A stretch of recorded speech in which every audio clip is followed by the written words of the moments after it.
Today's Flynn news has the media, of course, going absolutely bonkers, and they're excited about the possibility that this could be curtains for President Trump. There aren't many more dots after Mike Flynn, right? Your dots go to Kushner and then the president. There really are no other dots here. This is a case that reaches directly into the heart of the Trump administration, into the Oval Office. People now who have believed that the president's sort of loose way with information and facts was his best defense now think that the president is in danger and exposed. I do agree. This is a big moment where if you're on the fence, you start to think, geez, is this whole thing going down? Is it Watergate? No, to the contrary. Everything's Watergate. Nothing's Watergate when everything's Watergate. Here's how famed former federal prosecutor Andy McCarthy put it in his own perspective in National Review. He said, "For all the furor, we have a small potatoes plea in Flynn's case, just as we did in Papadopoulos' case, despite extensive collusion evidence." And, of course, joining us now with reaction, former federal prosecutor Joe diGenova and Saul Weisenberg, who served as deputy independent counsel in the Whitewater investigation of Bill Clinton. Okay, Joe, is the truth somewhere between this is worse than Watergate and this is small potatoes? Where are we on this? Well, it's very important to realize that General Flynn did exactly what Papadopoulos did. He pleaded guilty to conduct that was legal. He lied about conduct that was legal Explain to do. All of Flynn's conversations with the ambassador to Russia were perfectly legal during the transition period and even before. It's not a crime to communicate with an ambassador of a foreign country about foreign policy when you are the foreign policy advisor to the incoming president. So I don't know why he lied. It's inconceivable to me. If he had told the truth, there would be no crime, other than the Farah stuff about his failing to register. But this is a foreign agent. This is a nothing burger. After all this time, this is what he gets out of Flynn. It tells me that there's not much there. And it certainly can't involve the president, because the president has the authority to do all the things that he did. And as far as Kushner goes, that if there's anything with Kushner, it involves transactions involving real estate deals 10, 15 years ago.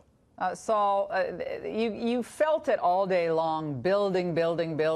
Jared Kushner directed, calls to Russia. First of all, even if that were true, if they were sitting around a table somewhere and Jared Kushner and a bunch of people said, well, we should probably reach out to Russia on this, find out what's going on with all the Security Council members on this Israeli sanctions thing, because none of us want Israel to have more sanctions put on them. Big deal. So what if he did? Well, as diGenova said, there's nothing wrong with that. You could do that all day long when you're a transition team official. Well, there's nothing wrong with, quote, communicating with the Russians. In fact, in most instances, there's nothing wrong with a private citizen communicating with the Russians. Now, if you believe what is in the factual basis or statement of the offense of the Flynn papers, they did violate the letter. Conceivably, there was a violation of the language of the Logan Act. And you're hearing a lot about the Logan Act. But as you know, the Logan Act has never been successfully used against anyone. And the last time anyone was even indicted under it was 1852. So if Mueller is thinking of indicting anybody under the Logan Act, to me, and I've been a defender of Mueller, I think he's an honorable guy. But if he is even thinking of prosecuting anybody for violating the Logan Act, I will instantly denounce him, because it will show such bad faith that it's unbelievable to me. Well, I would agree with that, except here's the problem for Mr. Mueller.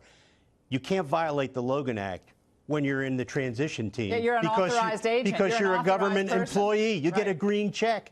When you're on the transition team, you are a special government employee. They can communicate with anybody they want. And I agree with Saul. The Logan Act's never been enforced. And if Mueller were to use it in this case, then if I were the president, I would fire him. Yeah, now, Andy McCarthy, his point is that if there was some big scheme here, guys, they wouldn't have allowed him to plead to one count of lying to the FBI, which is a great point. I mean, if there was evidence of a scheme of collusion, they wouldn't have had to do the plea this way. and they would have gotten a lot more. So his view is that it's so far, at the very least so far, they don't really have anything on the collusion, conspiracy to influence the election front. They got Flynn, for whatever reason, he decides to lie about conversations that he could have done anyway.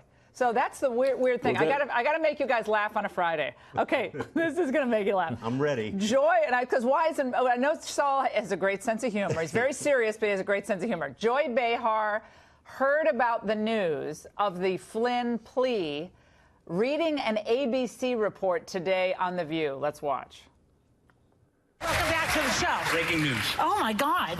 Oh, breaking news. ABC News' Brian Ross is reporting Michael Flynn promised full cooperation to the Mueller team and is prepared to testify that as a candidate, Donald Trump directed him to make contact with the Russians. Yeah!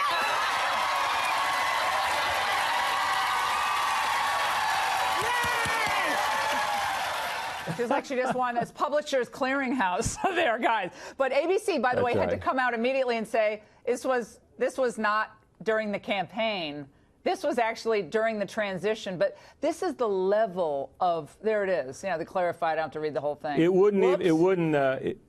Sorry, Go it wouldn't ahead, even Saul. matter if it was in the campaign. Sorry to interrupt. You could do it during the campaign. It wouldn't matter if it was in the campaign. There's nothing wrong, quote, with talking to the Russians. All right. It depends on what you say. So, but the earlier point you made, Laura, is very important that Andy McCarthy made. This is very striking to me.